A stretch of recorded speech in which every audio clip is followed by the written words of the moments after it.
Kabajamoo dhaggeeffattootaa fi hordoftoota qophii Oromiyaa 24 nageenyiif jaalalli tokkummaan bakka jirtan hundumaatti hunduma keessaniif yaa ta'u jecha guyyaa irraa kan isiniif qabadheen dhiyaadhee barataa Yuunivarsiitii Finfinnee Mekaanikaal Injiinaringii waggaa arfaffaa baratu jaalalaaf jedhee barumsa isaa addaan kutee dhumarratti waan inni isa qunname isiniif hin dubbisaa hanga xumura qophii keenyaatti nu waliin turan Anarraa wantoota makaakuu gaafeetii gaafachuu warra koo beenu. Jiruu kiyya keessatti nama akka caaltuu kootiin jaalladhu addunyaa kanarraa hin qabu. Waggaa afur guutuu waliin jiraan jaalala dhugaa isheedhaaf hin qabu. Isheenis baay'ee na jaallatti. Warri ishee dureessa ani garuu waan nyaadhe dhugu malee waan biraa hin qabu. Warri kiyya harka qalleeyyiidha. Caaltuun kiyya garuu osoo hiyyummaa kiyya beektuu osoo na hin tuffatiin hiyyummaa koo wajjin na jaallatte nama akka kooti jaallattu hin qabdu ture. Warri ishee garuu intalti isaanii gurbaa hiyyeessa waliin jaalala keessa seenuun baay'ee isaan salphachise. Ganamaa fi galgala caaltuu akka narraa adda baatuuf itti qaaqan yoo isheen gadi baatu ni eegan. Isheenis baay'ee cinqamte. Duraan torbanitti yeroo lama qaamaan kan walagarraa turre yeroo dhiyoo kana garuu ji'atti qaamaan yeroo tokko qofaa walagarra. Sanirraa kan hafe bilbilaan qofa walagarra turre. Anis yaada isheetiin baay'ee dhiphadhe barumsa mekaanikaal injiinaringii waggaa arfaffaan barataa jiru. Sammuun koo waan yaada caaltuu kootiif na dhiphatu barachuun dadhabe. Addaanis nan kute. Warri kiyya harka qalleeyyii waan ta'aniif qabeenyi isaan qabanii fi abjuun isaanii ana qofa ture. Anis warra kiyya guyyaa tokko rakkoo kana keessaan hin baasa jedhee waa yaaduuf barataa cimaa ta'ee barataa ture.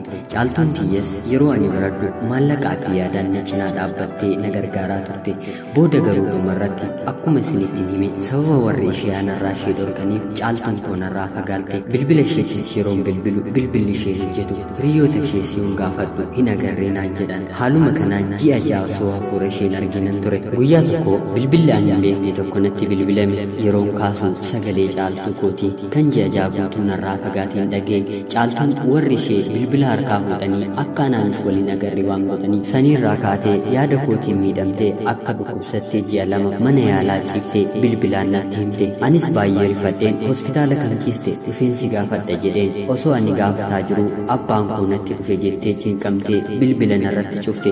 Ammas yaanni natti jabaatee nyaadhee dhuguun dadhabe halkan rafuun dadhabe bifti koo jijjiiramee jireenya nama fayyaa qabu osoo hin taane jireenya nama maraatee osoo hin jiraachaa jiru. Ammas ji'a tokko booda guyyaa tokko bilbilli haarawaa ani hin beekne tokko biyya alaarraa natti bilbilame. Heloo yeroo naan jettu sagalee caaltuu kiyya akka ta'e hubadhe. Bilbila isheen ittiin naaf bilbiltee yoo irra deebiin ilaalu bilbila biyya Ingilizii akka ta'een arge. Heloo caaltuu koo eessa jirta yeroon jedhu imimmaan ishee gadi naqxe. Ani akkan fayyee hospitaalaa baheen abbaan koo gara biyya Ingilizii na fuudhee deeme. Jalaa baduufis baay'een yaale garuu eegumsi isaa waan natti hammaateef jalaa baduu hin dandeenye.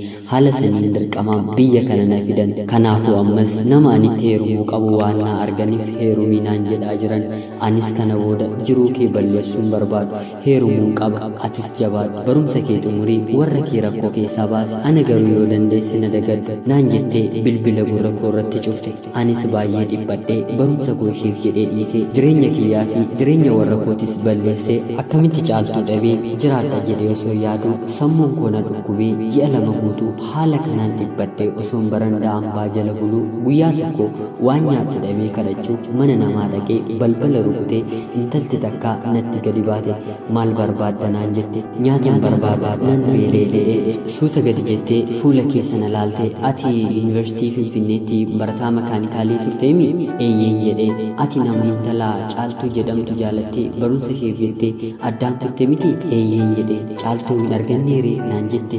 Eeyyeen caaltuun nagattee biyya Ingiliz deemte. Booda nama biraatti akka heerumtuu fi akka ani ishee irraanfachuu qabu natti himtee bilbila narratti cufte. Ani maallaqa waan hin qabneef bilbiluufis hin dandeenye. Hireen koos akkana ta'ee hafin jedhe. Isheenis oo baay'ee nama gaddisiisa homaa miti kottu ol gali naan jettee uffata kiyya kan ciccite narraa baaftee naa jijjiirte. Qaama akkan dhiqadhu na gootee nyaatas naaf kennite. Yoo barbaadde rafi naan jettee haala gaariidhaan na keessummeessite. Sa'aatii 3 manuma ishee keessa eegan rafee booda ka'ee baay'ee galatoomte. Amma niin deemne lafti halkanaa hin jedheen. Isheenis lakki hin deemtu ala barandaa hambaa jala buluurra asuma kutaa tokko siifan kenna naan jette. Osoo mani lijuu na teesse halkan sana isheenis nama heerumtee ji'a lamatti jaarsi ishee irraa du'e akka taate natti himte. Mana barumsaa keenyatti barataa akka turtee fi seenaa kiyyas Yuunivarsiitii keessatti akka akka dhageessee ture ijaanis akka na beeku natti himte garuu ammaa booda nama jaalala jaarsa kiyyaa sana bakka naafuu hin argadhu hin barbaadu jaalala jaarsa ishee osoo hin quufiin akka dhabde irra deddeebitee natti himte booda dhumarratti seenaan kiyyaa fi seenaan ishee akka wal fakkaatu hubadhe tarii intalli kun caaltuu kiyya bakka naafuuti jedhee sammuu kiyya of gaafadhe booda halkanuma kana osoo haasofnu isheen namni jaalala dhugaa sirriitti beeku kan isheedhaaf bakka jaarsa ishee bu'uu fi danda'u an akka ta'e natti himte akka ani ishee fuudhu caaltuu irraanfachuu akka hin qabu isheenis anatti heerumtee jaarsa ishee isa du'e akka irraanfattu nu lamaanuu jireenya alawaa akka jiraannu na gaafatte anis yeroo xiqqoo eegee itti yaadee booda tole jedheen walii gallee waadaa waliif seennee ji'a takkaa keessatti qabeenya ishee lafaa fi makiinaa lama wajjin maqaa kiyyatti jijjiirtee barumsa kiyyas maallaqaan barachuuf karoorsee maatii kiyyas haala gaariidhaan gargaaruun jalqabee jireenyas jalqabne haala gaariidhaan osoo jiraataa jirru gaafa ji'a tokkoo fi bultii 5 ga'u bilbilli tokko natti bilbilame heloo yeroo naan jettu sagalee caaltuu akka ta'e hubadhe bilbila yeroon ilaalu bilbiluma biyya keessaas heloo maal barbaaddaan jedhe isheenis ana caaltuudha piliis guyyaa biyya ingilizii taa'ee siif bilbile sana abbaa kootu dirqamaan na bira taa'ee akka ani akkas jedhu na taasise malee fedhii kiyya miti ani sin jaalladha waan si dhabuu hin barbaanneef abbaa koo mootummaa biyya ingilizii irratti himadhee biyya dimokiraasii waan taateef waan ani barbaadu na gaafatanii ani biyya galuun barbaada jennaan wayituma sana mootummaa biyya ingiliziin gargaarsa naaf godhee kunoo ani amma dhufee buufata xiyyaara Itoophiyaan jira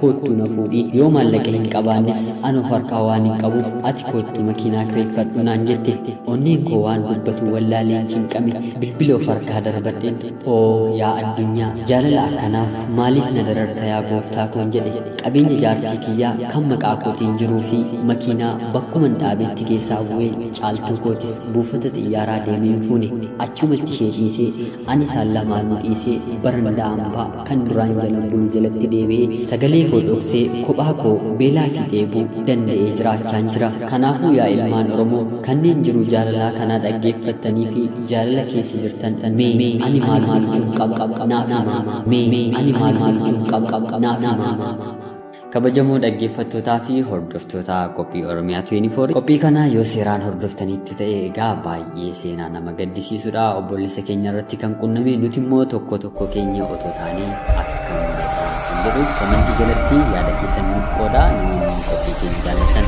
laayikii fi sheerii gochuun nu gargaara akkanumallee namoonni chaanalii